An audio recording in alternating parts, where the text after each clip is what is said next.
Hi, this is Padmaja Ralapalli. Welcome back to our channel. ఈరోజు video ఏంటంటే, మేము రీసెంట్గా ఫ్యామిలీతో కర్ణాటక ట్రిప్ అయితే వెళ్ళాము. సో ఫస్ట్ మేము చిక్మంగళూరు, తర్వాత గోకర్ణ అవన్నీ చూసుకొని తర్వాత ఇప్పుడు మురుడేశ్వర్కి అయితే వచ్చేసినాము. సో మీరు ఎవరైనా చూడకుండా ఉంటే చాలా బాగున్నాయి వీడియోస్ అన్ని, చాలా సూపర్గా ఉన్నాయి, చూడండి.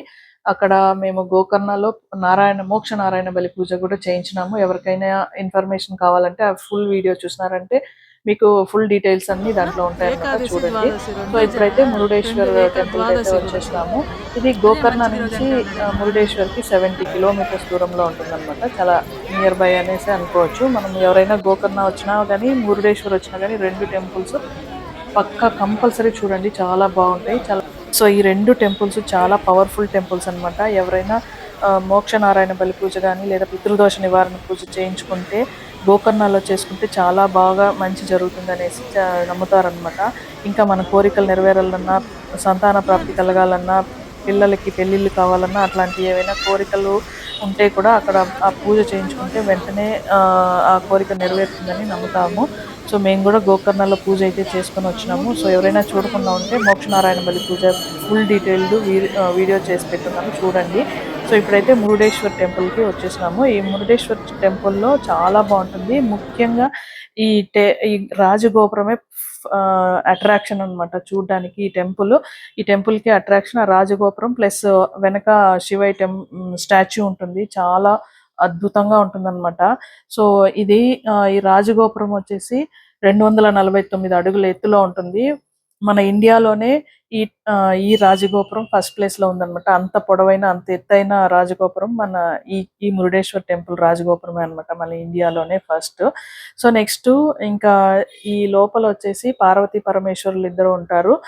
ఇంకా చిన్న చిన్న టెంపుల్స్ ఉంటాయి, వినాయకుడు టెంపుల్, ఇంకా పక్కన ఆంజనేయ స్వామి టెంపుల్, మురుగుడు టెంపుల్, సుబ్రహ్మణ్య స్వామి టెంపుల్, అలాగే పక్కన చిన్న చిన్న టెంపుల్స్ అన్ని ఉంటాయన్నమాట. ఇక్కడ పార్వతీదేవి కూడా ఉంటారు. సో ఫస్ట్ శివుడు పార్వతీదేవి ఫస్ట్ కాలు మోపిన ప్రదేశం అనేసి కూడా చెప్తారనమాట ఇక్కడ మురుడేశ్వర్ టెంపుల్లో, మురుడేశ్వర్ ఈ ఏరియాలో. సో ఇంకా ఇక్కడ పార్వతీదేవి అనమాట. ఇది చూడండి, దర్శనం చేసుకోండి. ఇంకా లోపలైతే నేను గర్భగుడిలో అవన్నీ వీడియోలు తీయకూడదు కాబట్టి తీయలేదు. సో ప్రాంగణం చాలా బాగుంటుంది, చాలా ప్లెజెంట్ గా ఉంటుంది అనమాట. ఇంకా ఈ రాజగోపురానికి 21 అంతస్తులు ఉంటుందన్నమాట. 18 అంతస్తుల వరకు మనకు లిఫ్ట్ అయితే సౌకర్యం ఉంటుంది. దీనికి అడల్ట్స్ కి అయితే 30 రూపీస్, చిల్డ్రన్ కి అయితే 10 రూపీస్ అనమాట. సో పక్కా చూడండి, ఎవరైనా క్యూలో వెయిట్ చేసి చూడాల్సిన ఇదనమాట. ఆ లిఫ్ట్ లోకి వెళ్ళి ఆ వ్యూ అంతా చాలా బాగుంటుంది. ఈ గుడికి 3 పక్కల సముద్రం అన్నమాట, అరేబియా మహాసముద్రం ఉంటుంది. ఒక్క వైపే మురుడేశ్వర్ టౌన్ అయితే కనిపిస్తుంది. సో మనకి ఒక వైపు నుంచి చూస్తే ఈ స్టాచ్యూ ఫుల్ గా కనిపిస్తుంది, బాగా చాలా బాగా క్లియర్ గా కనిపిస్తుంది అనమాట. 18th అంతస్తుకి వెళ్ళిన తర్వాత చాలా బ్యూటిఫుల్ గా ఉంటుంది సీనరీ అయితే. ఈ స్టాచ్యూ పై నుంచి చూస్తే ఇంకా అద్భుతంగా ఉంటుంది అనమాట. ఈ స్టాచ్యూ వెనకాలంతా సముద్రం ఉంటుంది. నెక్స్ట్ ఇంకొక వైపుకి వస్తే ఇక్కడ సముద్రం అంతా కనిపిస్తుంది. సముద్రం అరేబియా మహాసముద్రం ఫుల్ గా కనిపిస్తుంది. చాలా బ్యూటిఫుల్ గా ప్లెజెంట్ గా ఉంటుంది అనమాట చూడడానికి. ఇంకొక వైపు వచ్చేసి మురుడేశ్వర్ టెంపుల్ ఏరియా టౌన్ అంతా కనిపిస్తుంది అనమాట. ఇదన్నమాట, చాలా బ్యూటిఫుల్ గా ఉంటుంది అనమాట ఆ సీనరీ అంతా చూడడానికి. ఈ మురుడేశ్వర్ టెంపుల్ కి వెళ్ళిన వాళ్ళు ఈ లిఫ్ట్ ఎక్కి మాత్రం ఈ సీనరీ అయితే కంపల్సరీ చూడండి, చాలా బాగుంటుంది. కానీ క్యూ అయితే ఉంటుందన్నమాట, చూడడానికి చాలా మంది వెయిట్ చేస్తుంటారు. లిఫ్ట్ లో 2 లిఫ్ట్స్ ఉంటాయి. కొంచెం ఒక లిఫ్ట్ కి 8 to 10 మెంబర్స్ అట్లాగే పడతారనమాట. చాలా లేట్ అవుతుంది, కానీ వెయిట్ చేసి మరీ చూడండి, బాగుంటుంది. ఇంకా గోపురం టెంపుల్ వెనకాలైతే ఇక్కడ ఈ స్టాచ్యూ ఉంది కదా, ఇక్కడైతే ఇది ఉంటుందన్నమాట. చాలా బాగుంటుంది ఇది కూడా. ఇక్కడ లోపల స్టాచ్యూ కింద కొన్ని ఈ శివుని విగ్రహము అలా కొంచెం లోపలైతే టికెట్ తీసుకొని లోపలికి వెళ్ళినామంటే అక్కడ ఆత్మలింగం స్టోరీ ఎలా వచ్చింది, రావణాసుడికి ఆత్మలింగం వచ్చి ఎట్లా వచ్చింది, ఆ ఆత్మలింగము వినాయకుడికి మహావిష్ణువు ఎట్లా దూరం చేస్తారు అనేదంతా ఫుల్ డీటెయిల్డ్ గా ఉంటుందన్నమాట స్టోరీ. సో రావణాసుడికి ఆత్మలింగం ఎలా వచ్చింది అనేది అందరికీ తెలిసే ఉంటుంది అనుకుంటాను. సో బ్రీఫ్ గా అయితే చెప్తాను. సో రావణాసుడు ఘోర తపస్సు చేస్తారనమాట, శివుణ్ణి ప్రార్థిస్తాడు. అప్పుడు శివుడు ప్రత్యక్షమయ్యి ఆత్మలింగాన్ని ప్రసాదిస్తాడనమాట. ఆ ఆత్మలింగాన్ని శ్రీలంకకి తీసుకెళ్లిపోతే ఇక్కడ ఇంకా రావణాసురుణ్ణి భరించలేరు. ఇంకా అతన్ని అల్లకల్లోలం చేస్తారు సృష్టినంతా అనేసి దేవతలందరూ భయపడి అతని దగ్గర నుంచి ఆ లింగాన్ని ఎట్లయినా తీసేసుకోవాలి అనేసి అనుకుంటారు. అప్పుడు మహావిష్ణువు ప్రత్యక్షమయ్యి సూర్యాస్తమయం అయ్యేలాగా చేస్తారనమాట. రావణాసురుడికి ఒక అలవాటు ఉంటుంది. సూర్యాస్తమయం అయ్యేటప్పుడు సంధ్యావందనం చేసుకోవాలి అనేసి. ఆ సంధ్యావందనం చేయడానికి అతని చేతిలో శివలింగం ఉంటుంది కాబట్టి అది ఇంకా ఎవరికైనా ఇవ్వాలి లేదా కింద పెట్టకూడదు కాబట్టి ఎదురు చూస్తా ఉంటారు. అంతలో వినాయకుడు మారువేషంలో అక్కడికి వస్తారనమాట. వినాయకుడి చేతిలో ఇస్తారు. అప్పుడు వినాయకుడు ఒక కండిషన్ పెడతారనమాట. 3 సార్లు నేను రావణ రావణ అని పిలుస్తాను. రాకపోతే నేను శివలింగాన్ని కింద పెట్టేస్తాను అని చెప్తారనమాట. ఓకే అని చెప్పి సంధ్యావందనం చేసుకుంటూ ఉంటారు. ఈ లోపల వినాయకుడు 3 సార్లు పిలిచేస్తారనమాట. రాకపోయేసరికి కింద పెట్టేస్తారనమాట. అప్పుడు రావణాసురుడు పరిగెత్తుకుంటూ వచ్చి ఆ శివలింగాన్ని పెకిలిస్తారనమాట. రాకుండా ఉంటుంది. ఆ శివలింగం లోపల పాతుకుపోతుంది. అప్పుడు గట్టిగా పీకేటప్పుడు పైన వస్త్రం అనేది మురుడేశ్వర్‌లో పడుతుందనమాట. ఆ పడిన ప్లేసే ఇక్కడ మురుడేశ్వరుడుగా, ఇక్కడ స్వామి అయితే ఇక్కడ కొలువై ఉంటారనమాట. ఇది అనమాట చిన్న బ్రీఫ్‌గా రావణాసుడి ఆత్మలింగం స్టోరీ. సో తర్వాత మేము దర్శనం చేసుకొని వచ్చిన తర్వాత మంగళూరుకైతే వచ్చేసినాము. నైట్ అయిపోయింది. ఇంకా నైట్‌లో జర్నీ ఎందుకులే అనేసి మంగళూరులో స్టే చేసినాం అనమాట. రాయల్ ప్లాజా అనేసి హోటల్‌లో స్టే చేసినాము. ఈ హోటల్‌లో మేము తీసుకున్న రూమ్ చాలా లగ్జరియస్‌గా ఉండింది. చాలా బాగుండిందనమాట. మేము ఇక్కడ కూడా 2 రూమ్స్ అయితే తీసుకున్నాము. 4 మెంబర్స్‌కి అయితే అలౌ చేస్తారు. కానీ 5 మెంబర్స్‌కి ఒక రూమ్‌లో అలౌ చేయరు కాబట్టి 2 రూమ్స్ అయితే తీసుకున్నాము. చాలా బాగుంది. ఇక్కడ అన్ని ఫెసిలిటీస్ బాగున్నాయి. ఇంకా స్పెషల్‌గా ఏంటంటే సెన్సార్‌తోనే ఇక్కడ అన్ని సెన్సార్ అనమాట. స్విచెస్ కానీ అన్నీ సెన్సార్‌తోనే వర్క్ అవుతది.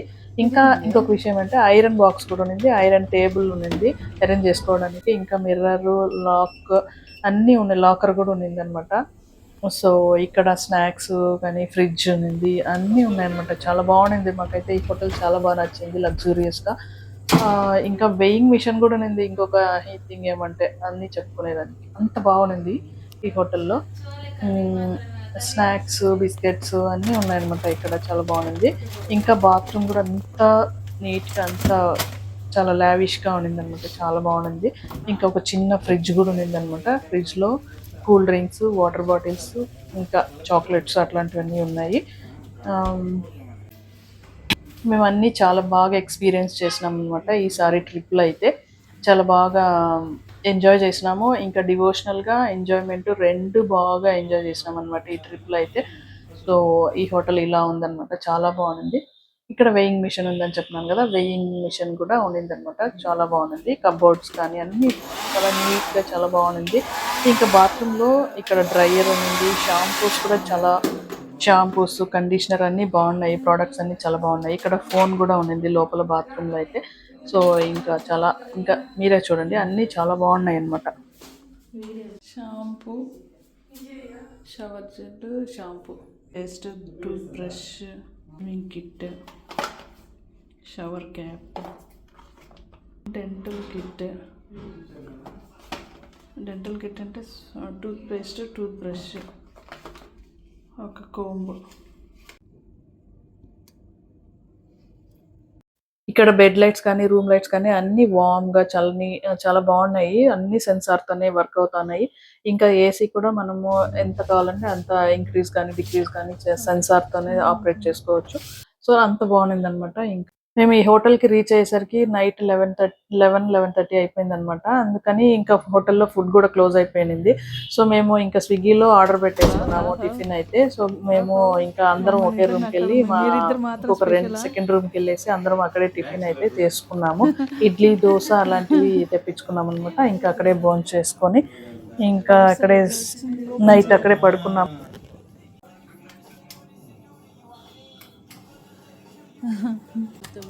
ఇడ్లీగా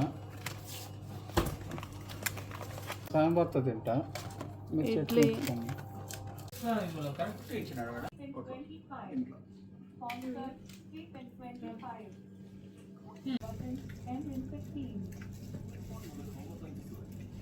ఇంకా ఇది నెక్స్ట్ డే అనమాట. మార్నింగ్ బ్రేక్ఫాస్ట్కి అయితే కాంప్లిమెంటరీ బ్రేక్ఫాస్ట్ అయితే ఇస్తారు కదా, బఫే అని ఉందన్నమాట. చాలా వెరైటీస్ ఉన్నాయి.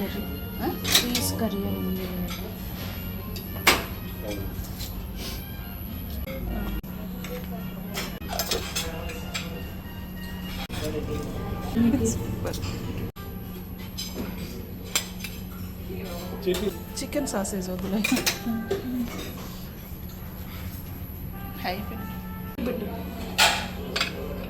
చాలు.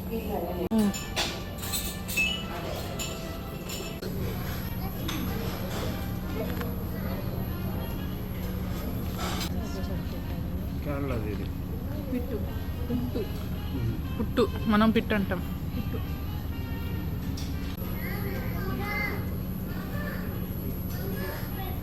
వస్తుందా పిల్లలు?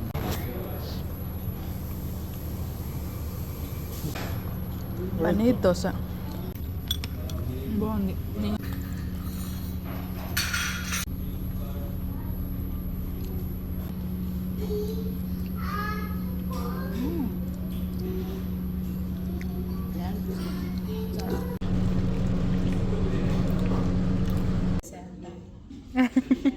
నన్ను వదిలేసి వచ్చేసిండమ్మా మీరిద్దరా? ఇవి డాడీ ఉంటాడు. చాలా చిన్న పీచే. సో బ్రేక్ఫాస్ట్ అయితే చాలా బాగుంది, చాలా టేస్టీగా కూడా ఉంది. చాలా వెరైటీస్ ఉన్నాయి. మేము వెళ్ళేసరికి కొన్ని అయిపోయినాయి అనమాట, కొంచెం లేట్ అయిందని. సో నెక్స్ట్ ఇంకా బ్రేక్ఫాస్ట్ కంప్లీట్ అయిన తర్వాత ఫ్రెష్ అప్ అయిపోయి ఇంకా నెక్స్ట్ మేము ధర్మస్థలకి వెళ్తున్నాము. ఇంకా ధర్మస్థల కే సుబ్రహ్మణ్య స్వామి, దానికి ముందు ఇంకొక టెంపుల్ ఉంది, చాలా బాగుంటుంది. సో ఇవన్నీ నా నెక్స్ట్ వీడియోస్లో వస్తాయన్నమాట. సో ఇక్కడ హోటల్ అయితే వేకేట్ చేసేసి ఇంకా మేము కుకే సుబ్రహ్మణ్య స్వామి టెంపుల్ దగ్గరలో ఒక రూమ్ తీసుకుందాం అనుకుంటున్నాము. ఒక హోటల్లో స్టే చేయాలనుకున్నాము. సో ఇక్కడ నుంచి బయలుదేరేస్తున్నాము ఇప్పుడు అన్నమాట. సో నెక్స్ట్ ధర్మస్థల రీచ్ అవ్వబోతున్నాము. ధర్మస్థల రీచ్ అయ్యే ముందు ఒక గుడి ఉంది అనమాట, చాలా బాగుంటుంది. నా కమింగ్ వీడియోస్ లో వస్తాయన్నమాట, చాలా బాగుంటాయి. మిస్ అవ్వకుండా చూడండి. ఈ వీడియో మీకు నచ్చిందంటే లైక్ చేసి సబ్స్క్రైబ్ చేసుకోండి. ఇంకా ఎవరైనా సబ్స్క్రైబ్ చేయకుండా ఉంటే. Thank you so much for watching this video. Bye. మళ్ళీ నా నెక్స్ట్ వీడియోలో కలుద్దాం. అంతవరకు ఉండే వీడియోస్ని చూస్తూ ఉండండి.